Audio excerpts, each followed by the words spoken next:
Moin Leute und willkommen auf meinem YouTube-Kanal. Endlich besseres Wetter. Ja, um was soll es heute gehen? Thema heute wird Fischfang, und zwar der einfachsten Art, nämlich ohne sämtliches Fanggerät. Wir waren ja nicht immer dazu in der Lage, sowas wie Angelhaken zu produzieren, die extrem spitz sind, stabil sind, dünn sind, oder ganz einfach Angelschnüre, die so gut wie unsichtbar sind. Geflochtene Angelschnüre, die selbst bei dem kleinsten Durchmesser sehr viele Kilo Tragkraft haben. All das war früher nicht vorhanden.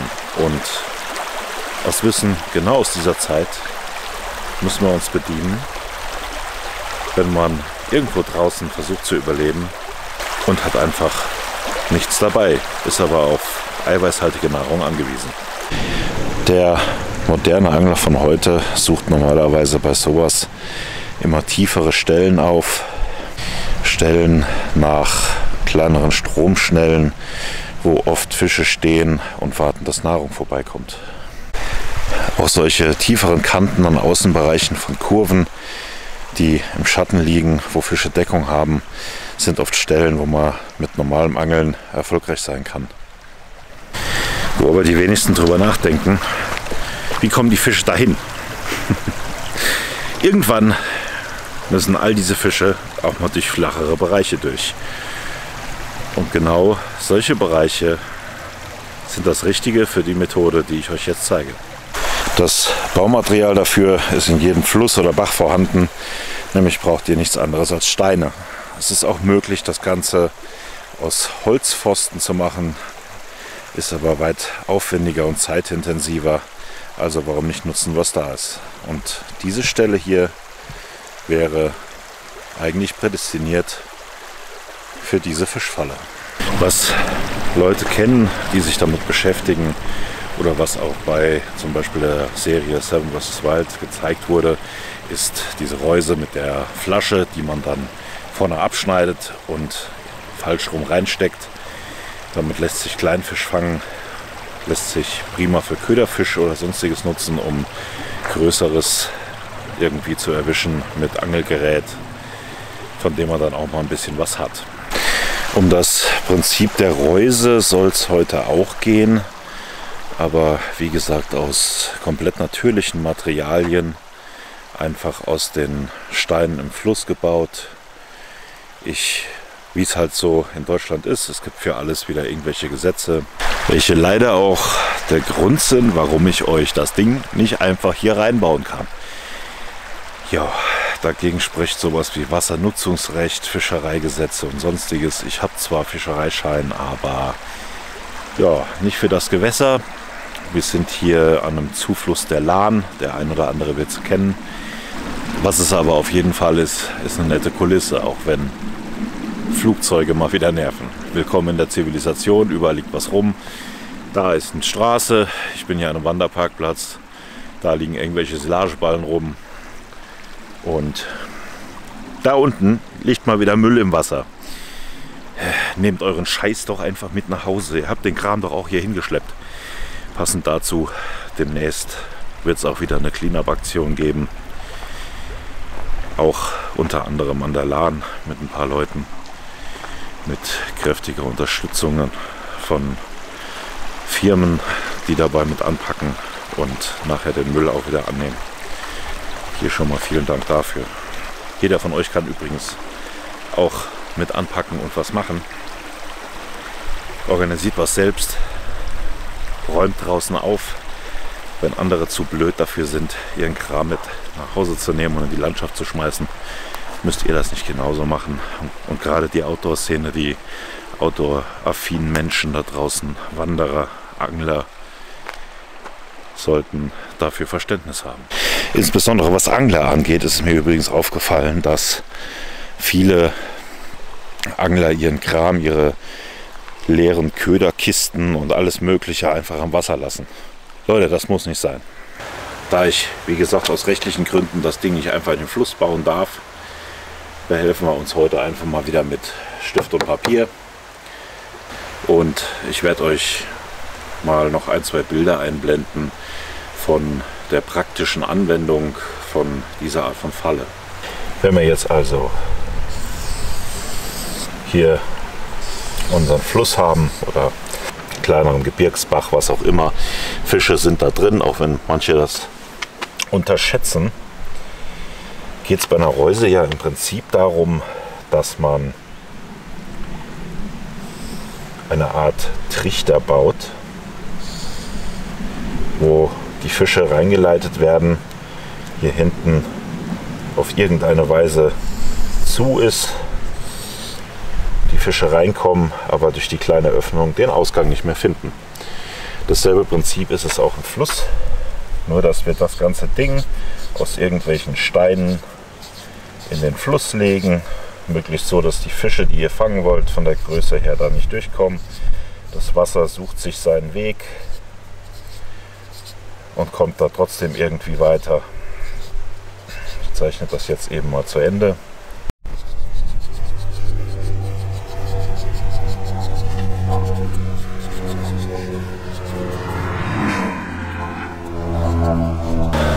Vom Prinzip ist die Sache eigentlich ganz einfach. Wenn Fische von oben kommen, werden sie durch diese schräge Mauer, sage ich mal, dazu geleitet, hier rüber zu wandern, wandern runter, werden hierdurch hier reingeleitet und hier drin werden sie sich nach Möglichkeit, schafft ihr hier an den Seiten auch noch eine etwas tiefere Stelle, werden sie hier nach rechts und links ausweichen, weil sie hier nicht mehr weiterkommen und finden den Ausgang nicht. Die andere Geschichte, warum hier an der Seite eine Lücke ist, ist ganz einfach. Es gibt ja nicht nur Fische, die von oben nach unten reinschwimmen, sondern auch von unten den Fluss hochkommen. Die dann könnt ihr natürlich auch hier noch ein bisschen verbessern, wenn ihr hier auch noch so eine kleine Wand einbaut, sage ich mal, die Tiere hier rüber leitet. Die steigen dann an der Reuse vorbei, hier hoch, kommen da nicht weiter. Ein Teil davon wird vielleicht auch direkt den Eingang in die Reuse finden. Ein anderer Teil wird flussaufwärts schwimmen und vielleicht später runterkommen. Das ganze Ding ist, ja, ich sag mal, eine Massentierfalle. Wenn ihr das Ding einmal so gebaut habt, ist das Ding fertig und funktioniert über Tage, Wochen. Ihr braucht nur Zeit und Geduld und müsst eigentlich nur die Fische einsammeln. Wie bei allem lässt sich das natürlich in der Praxis immer verbessern. Ihr werdet merken, wo eventuell noch Lücken sind. Die Vertiefungen hier sind dann nachher die Bereiche, wo ihr die Fische einsammeln könnt. Einsammeln im Sinne von, wer gut darin ist mit der Hand, oder ihr baut euch einen Speer. Jeder, der sich mit dem Thema mal irgendwie auseinandergesetzt hat, kennt diese Speere mit den mehreren Spitzen. Blende ich hier aber auch noch mal ein. Ursprünglich, so kenne ich es zumindest, diese Fallen gibt es teilweise bis heute aufgebaut im Bereich Polynesien. Da haben Urvölker das schon seit Urzeiten genutzt. Ich bin mir aber auch ziemlich sicher, dass auch in unseren Breiten Ähnliches genutzt wurde. Beziehungsweise gibt es heute auch noch in der Küstenregion natürlich aus natürlichen Materialien, aus Stämmen und so weiter gebaute Reusen, auch für Heringe und so weiter. Ist eigentlich ein ziemlich interessantes Thema, denn es funktioniert wirklich ohne sämtliches technisches Gerät und ihr müsst einfach nur warten und könnt es immer wieder nutzen. Prinzipiell könnt ihr jeden Tag irgendwie hergehen und gucken, ob was drin ist. Dann nehmt ihr den Speer, harpuniert eure Fische, oder wer, wie gesagt, Übung hat, kriegt die auch mit der Hand. Ist aber eine Sache für sich. Und dann habt ihr eure Nahrung. Dazu sind natürlich insbesondere Flachwasserbereiche geeignet, wo Fische sowieso durchziehen müssen. Niemand würde da, oder die wenigsten würden da angeln, aber diese Methode funktioniert auch da. Und ich blende euch das hier mal ein, diese ursprünglichen Fallen im Raum Polynesien, wie sie bis heute noch bekannt sind, nennt sich, glaube ich, Herzreuse, werden teilweise bis heute noch genutzt. Nur in unseren Breitengraden ist es irgendwie, naja, ein bisschen verloren gegangen. Und ich habe das Ganze auch ehrlich gesagt in der Outdoor-Szene, in der YouTube-Szene bis jetzt noch nicht wirklich irgendwo thematisiert gesehen, dass es diese Dinger gibt. Wie immer versuche ich euch solche Sachen natürlich so einfach wie möglich zu erklären. Ich hoffe, es ist irgendwie halbwegs verständlich gewesen, aber ich denke schon, es ist auf jeden Fall viel einfacher als irgendwelche Flechtkorbreusen, die sehr lange in der Herstellung brauchen, für die ihr das Material braucht. Und diese Art von Falle sind sogar in Meeren im Küstenbereich gebaut worden. Da funktioniert das Ganze mit Ebbe und Flut, wo während der Flut die Fische da reingehen und in der Ebbe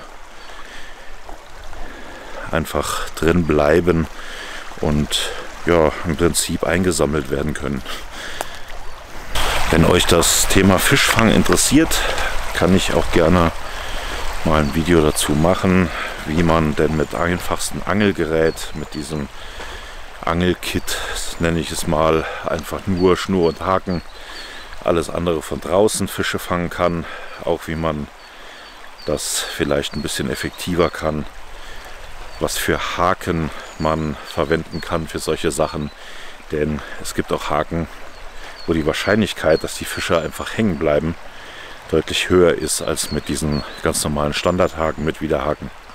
Da gibt es spezielle Formen von und ja, an sich eigentlich ein sehr interessantes Thema. Ich habe im Video zum Fallenbau, was mittlerweile online sein dürfte, erwähnt, dass ich ein bisschen Kritik äußere an einigen Survival-Sendungen, in Anführungszeichen Survival, weil ich immer wieder den Eindruck habe, dass die Leute, die daran teilnehmen, teilweise vollkommen hilflos rüberkommen. Da wird dann, ja, auf gut Deutsch über Hunger ein wenig rumgejammert und ich habe sehr oft den Eindruck, dass man sich auf sowas überhaupt nicht richtig vorbereitet hat. Das betrifft aber nicht nur sowas wie Nahrungsbeschaffung, wo ich auch so ein bisschen das Manko sehe, dass man in solchen Sendungen meiner Meinung nach auch ruhig zeigen sollte, dass man nun mal für tierische Nahrung, für tierisches Eiweiß töten muss. Das ist leider in unserer Gesellschaft aus den Köpfen verschwunden. Warum zeigt man das nicht?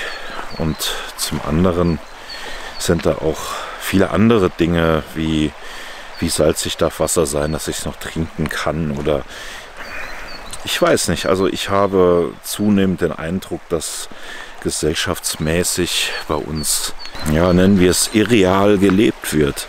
Was glaubt ihr, wo euer Stück Fisch herkommt? Was glaubt ihr, wo euer Schnitzel herkommt? Euer Stück Fleisch auf dem Teller? All das hat mal gelebt. All das hatte Gefühle, hatte Schmerzen. Aber in solchen Situationen ist es eben nötig. Und ich persönlich bin der Meinung, man sollte das zeigen. Man braucht keine Show ins Leben zu rufen, wo man sagt, ja, Survival und was weiß ich und die nötigen Dinge werden nicht gezeigt. Natürlich in einem Maße, wo es irgendwie möglich ist, das zu zeigen, ganz klar. Wir haben ja auf YouTube leider das Problem, dass, die Sonne stört ein bisschen, dass man zum Beispiel nicht wirklich Blut zeigen darf, dass man viele Sachen verpixeln muss und was mich einfach auch ein bisschen daran stört, ist, dass man vieles nicht zeigen kann, was man euch gerne zeigen würde. Ja, mit diesen Worten möchte ich einfach mich verabschieden. Denkt mal in Ruhe drüber nach. Wie gesagt, wenn Interesse besteht oder euch das Thema interessiert, schreibt es gerne in die Kommentare. Dann werde ich auch mal was abfilmen zu anderen Arten der Angelei. Vielleicht auch mal, da tüftle ich gerade persönlich dran, privates Interesse zu einer automatischen Fischfalle, die bei Anbiss quasi automatisch anschlägt. Das ist gerade so ein kleines Bauprojekt von mir persönlich. Ich habe es noch nicht ganz geschafft. Es gibt solche Sachen auch, ja, in fertig zum Abgucken, aber wenn ich das mal so weit habe, dass es zuverlässig funktioniert, kann ich euch das auch zeigen. Kommentare, was euch interessiert. Schreibt rein, dann habe ich Ideen, dann weiß ich, was ihr sehen wollt. In diesem Sinne, macht was aus eurem Leben. Bei dem Wetter geht ein bisschen raus, erlebt selber was. Übt irgendwelche Sachen, wenn ihr Bock drauf habt. Geht wandern. Geht runter vom Sofa und geht leben. Denn ihr wisst nie, wie lange ihr was von eurem Leben habt. Wartet nicht, schiebt's nicht auf. Macht es. In diesem Sinne, bis zum nächsten Mal.